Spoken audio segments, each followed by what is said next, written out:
Consommer local, c'est un enjeu majeur face au changement climatique, changement dont nous sommes toutes et tous responsables, et cela concerne aussi les États. La justice internationale vient justement de trancher sur cette question. Un État peut-il être responsable des effets du changement climatique sur un autre État? Et la réponse est oui, selon la Cour internationale de justice, la plus haute juridiction des Nations Unies. Les explications avec Aline Delvoye. Le président de la Cour internationale de justice prend la parole pour résumer l'avis rendu sur la responsabilité des États à l'égard de l'enjeu climatique.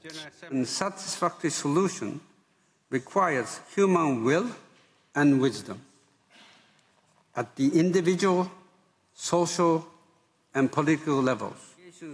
Les 15 juges de la Cour internationale de justice avaient été saisis par l'Assemblée générale des Nations unies. Des pays comme le Vanuatu sont directement menacés par le changement climatique. Voici ce que la Cour leur répond aujourd'hui. Les États sont responsables de protéger la Terre et ses habitants contre le changement climatique. Les États peuvent être reconnus comme responsables des dégâts causés aux pays affectés.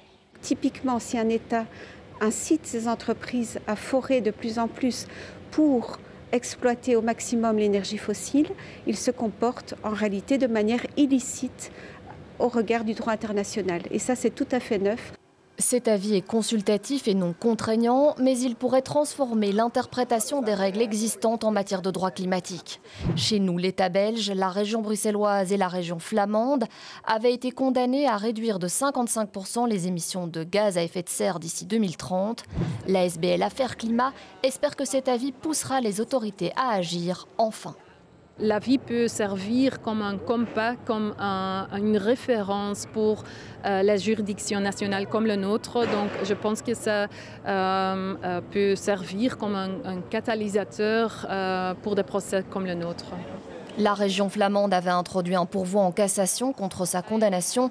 L'avis de la Cour internationale de justice pèsera sans aucun doute sur la décision à venir.